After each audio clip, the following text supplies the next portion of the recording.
নারী, তুমি যতই রূপবতী হও না কেন আর যতই টাকাওয়ালা হও না কেন, ভাগ্য যদি ভালো না থাকে তাইলে তোমার সেই রূপের কোনো দাম নাই, বুঝছো? শুনলা না কয়দিন আগে প্রিন্সেস ডায়ানা? হ্যাঁ, কি কম সুন্দর ছিল কও?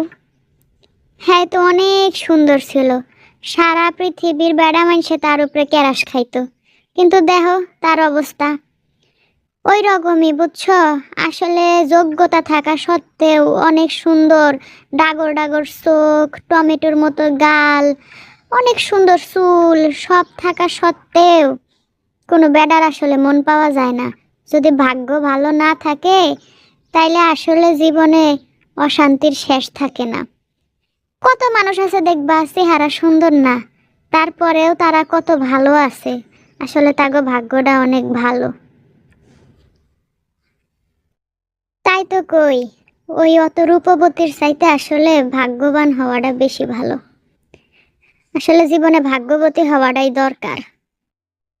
ওই রূপ দিয়ে কোনো কিছু হয় না জীবনে, ভাগ্য যদি নিজের সহায় না থাকে। হ্যাঁ।